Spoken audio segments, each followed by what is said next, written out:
Faz agora 500 anos que foi assinado o Tratado de Tordesilhas. Tem-se falado muito de Tordesilhas, acho que já toda a gente sabe o que foi Tordesilhas, mas mesmo assim eu não queria deixar passar a data sem falar de Tordesilhas. O Tratado de Tordesilhas surge na sequência da viagem do Colombo. Colombo é um jovem de grande talento, ele viveu aqui em Portugal vários anos, sabia que havia um projeto português, de chegar à Índia diretamente por mar, e também sabia, como toda a gente sabia, que o mundo era redondo. Era tão redondo como esta fonte. Isto não é o globo do mundo. Isto é uma fonte na pousada dos Loios, em Évora, mas serve perfeitamente para explicar o que pretendo. O Colombo dizia o seguinte: se Portugal é aqui e a Índia é aqui, e se o mundo é redondo, tanto faz ir por aqui como o rei queria, como ir por aqui. E era este o projeto dele. Claro, se é redondo, chega sempre ao mesmo sítio. O rei de Portugal pensou nisso, não aceitou, ele foi ter com os reis católicos, que aceitaram. Em 1492 ele fez realmente a viagem por aqui e chegou a um sítio, parou, havia lá umas terras, e ele disse: cá está a Índia, cá está. E voltou. Curioso, ele não voltou a Espanha, voltou a Lisboa. E foi dizer ao rei Dom João II: pronto, era como eu pensava, já achei a Índia. Eu penso que a cena seguinte deve ter sido mais ou menos assim. Cristóvão, disseram-me que chegastes à Índia. Senhor, cheguei. E onde era a Índia que tu chegaste? Era mais ou menos tantos graus de... E aqui há o rei. Mas se assim é, essa Índia é aqui. Tu sabes que eu combinei com o rei de Castela, no Tratado das Alcáçovas, tudo quanto ficar abaixo das Canárias é para Portugal, tudo quanto ficar para cima é para el rei de Castela. Repara bem, Cristóvão, as ilhas que tu descobriste são aqui. Sabemos onde foi essa conversa. Foi em Val do Paraíso, ali perto de Aveiras de Cima. Diz que o rei estava sentado debaixo de uma nogueira, havia nozes caídas, e o rei ouvia o navegador com tanta fúria que ele aparentava uma grande calma, mas com os dedos agarrava das nozes e rebentava-as nos dedos. Cristóvão, bem vês que essas terras são minhas. Mas o navegador respondia: senhor, quem me pagou foi ao rei de Castela. Vós não aceitastes o meu projeto. Estas terras são para eles. Bom, foi que se surgir o conflito. Um conflito que podia ter dado uma guerra, mas o rei de Portugal e o rei de Castela tiveram o tino bastante para resolver pela diplomacia uma questão que a guerra nunca resolveria. E é isso que se vem a aclarar no Tratado de Tordesilhas. Mandámos os nossos embaixadores, Castela mandou os seus embaixadores e combinaram uma coisa: em vez da tal paralela que passava pelas Canárias, agora adota-se um meridiano. O meridiano discutiu-se muito, mas combinou-se que é um meridiano que passa 370 léguas a ocidente de Cabo Verde. O meridiano é mais ou menos este que eu estou aqui a fixar neste globo. Como vê, este meridiano inclui na zona portuguesa uma larga parte do Brasil. Isto tem servido de muitas especulações, dizem, bom, o rei de Portugal que fixou aquilo é que já sabia que lá havia Brasil. É muito possível, mas eu não conheço nenhum documento absolutamente seguro que me permita assegurá-lo. Certo é uma coisa, nessa altura já o rei de Portugal sabia que para apanhar os ventos que permitissem passar o Cabo da Boa Esperança era preciso navegar muito para o Ocidente. Portanto, ele reservou o máximo do mundo ocidental possível. Mas também pode ser que ele soubesse o Brasil. Olhem, quando estavam a negociar isto, os reis católicos mandaram uma carta ao Colombo, eu conheço essa carta, uma carta ao Colombo que ia partir para a segunda viagem, a dizer assim, estes embaixadores de Portugal parecem mesmo convencidos de que aí há grandes ilhas ou mesmo terra firme entre estas 370 léguas. Diz lá o que te parece, porque o Papa marca a linha que a gente quiser. Esta carta existe, é uma carta autógrafa e, portanto, é possível que o rei de Portugal soubesse que havia Brasil. É possível, mas não é certo. O que é certo é que, em 1494, na cidade castelhana de Tordesilhas, foi assinado um tratado que marcava isto. As terras que se descobrissem até ao meridiano de Tordesilhas pertenciam a Portugal. As terras que se descobrissem para o ocidente da linha de Tordesilhas pertenciam ao rei de Castela. Eu acho que isto é um tratado que é uma obra-prima. Porque reparem, nesta altura, quando isto se assina, o rei de Castela julga que o caminho para a Índia é por aqui. Colombo chegou aqui, diz, bom, eles são índios, eu vi que são índios, então, eles não são pretos, têm até assim um cabelo que nem tem carapinha nem nada, aquilo é mesmo índios. Aquilo é Cipango, é o Japão. E do Japão à Índia são 2 dias de viagem. Por outro lado, o rei de Portugal sabia, bom, se ele espera chegar por aqui, eu sei que o caminho é outro. O caminho é por aqui, porque nesta altura já tinha havido a viagem que dobrou o Cabo da Boa Esperança. O rei de Portugal sabia perfeitamente que o caminho marítimo para a Índia passava por aqui. É por isso que eu digo que é uma obra-prima de diplomacia. Todos ficaram contentes. O rei de Castela, porque encontrou o caminho que supunha que existia. O rei de Portugal, porque garantiu o caminho que já tinha certo. Sem dúvida que o Tratado de Tordesilhas é uma das glórias diplomáticas de Portugal. Mas nós aqui, às vezes, esquecemos que não há tratado sem tratante. Por detrás de cada tratado há um diplomata lúcido, inteligente, que é capaz de prever consequências. Toda a gente sabe o nome do tratado, Tordesilhas. E quem é que me pode dizer aí o nome do diplomata que o negociou? Pois este programa é essencialmente uma homenagem ao negociador do Tratado de Tordesilhas. O seu nome era Rui de Sousa.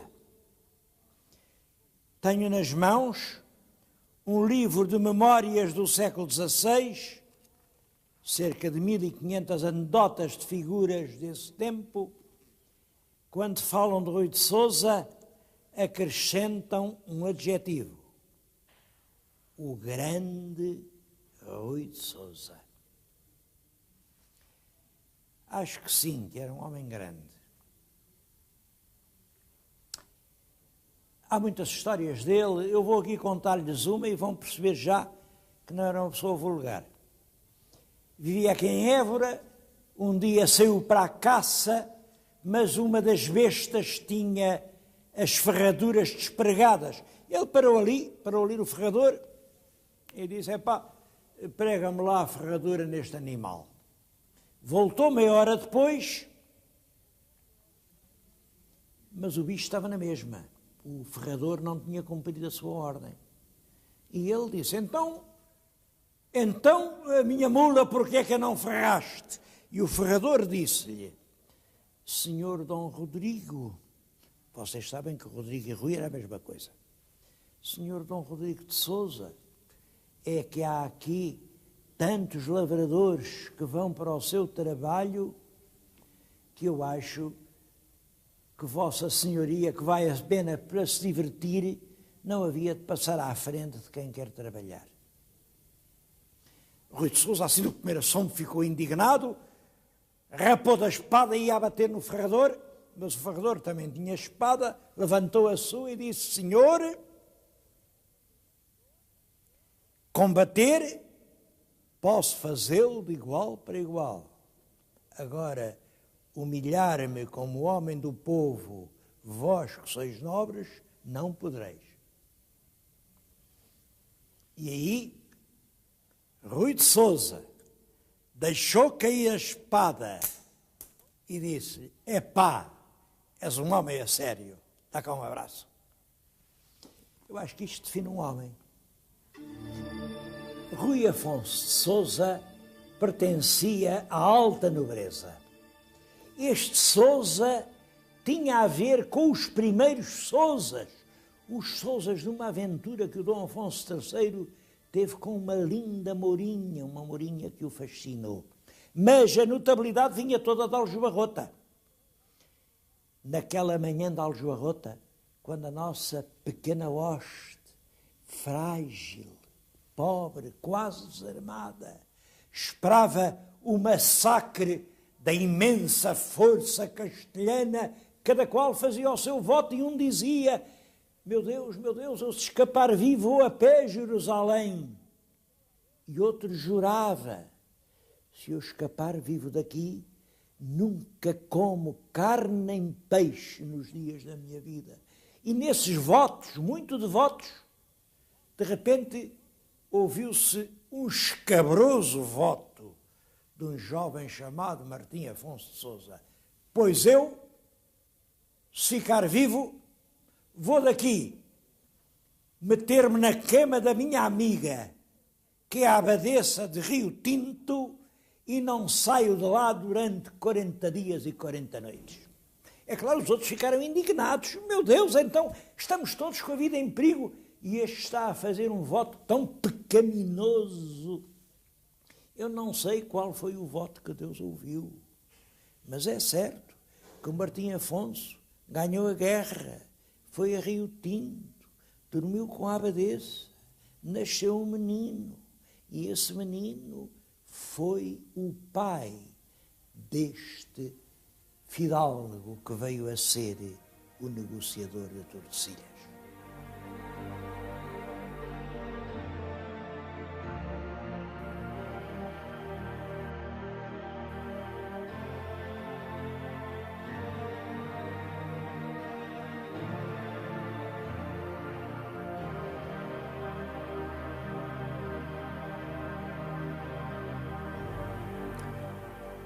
Rui de Sousa foi, durante a vida, incumbido das mais difíceis missões diplomáticas.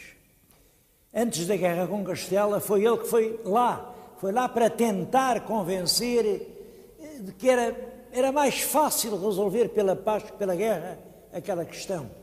Não conseguiu nada e, como sabem, foi o que se perdeu, porque a gente só perdeu com a guerra.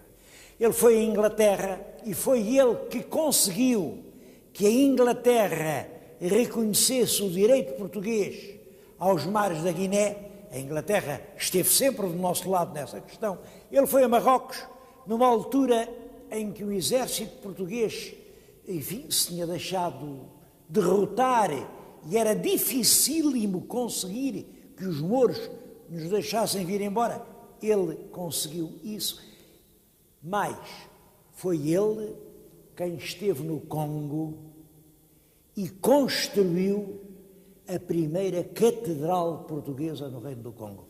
Eu ainda vi essas ruínas, eram ruínas de pedra negra, e ouvi uma mulher que me dizia que era a rainha do Congo. Bom, essa catedral de São Salvador do Congo foi construída por este Rui de Sousa.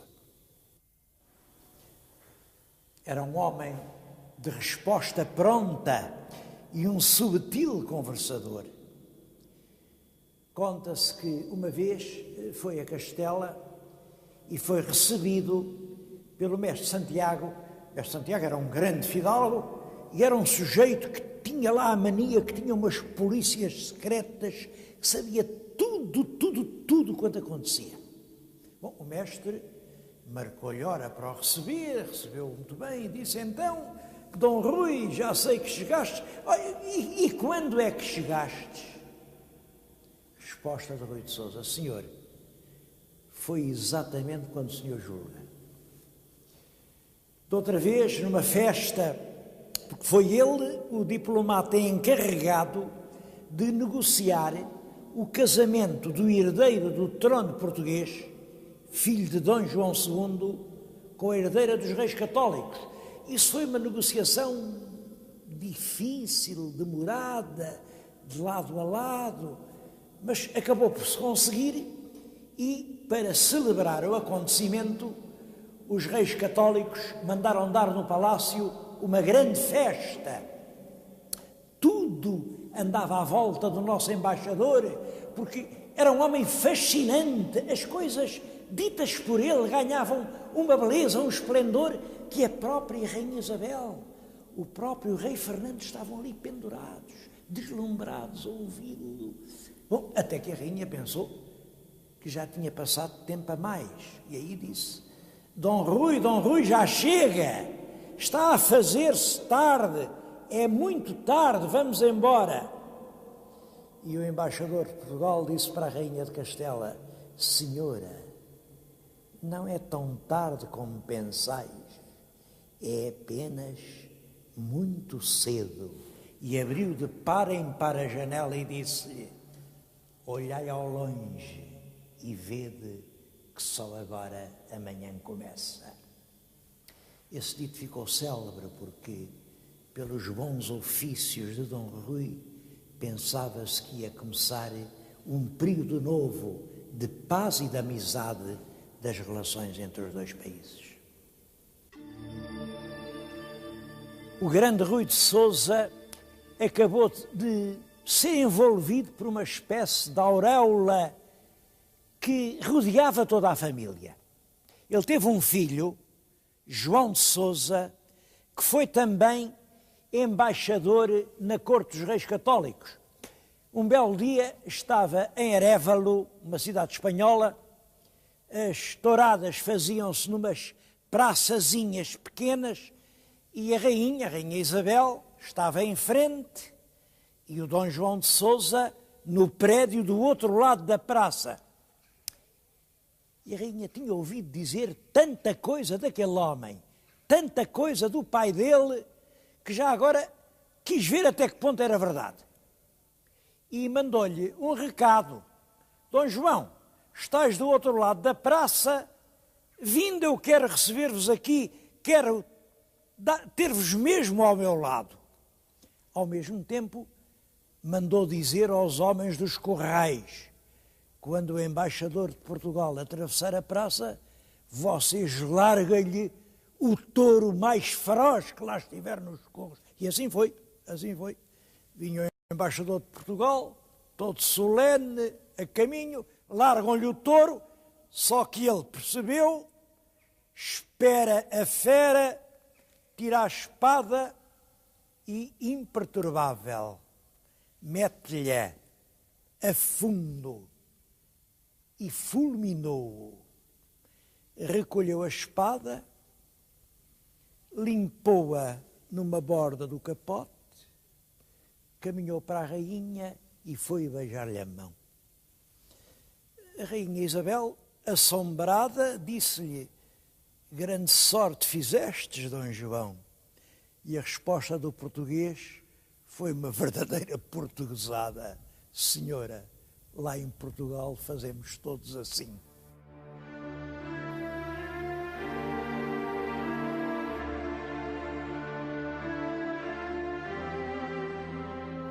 Recordam-se de que quando passámos em Ourém, vimos o vulto do conde de Ourém, que dormia solitário no seu túmulo, e deu nessa altura ter recordado, à hora da morte, os padres insistiam com ele: Senhor Conde, por que não casa com esta dona? Viveu com ela toda a vida, tem filhos dela. E o conde respondia: quem é essa mulher para casar com um homem como eu? Pois bem, o filho dessa união está além, foi bispo de Évora, é a sua memória sepulcral. E os filhos dele foram os primeiros condes do Vimioso, que adotaram como apelido a palavra Portugal. Havemos de ir ao Vimioso para recordar esta família.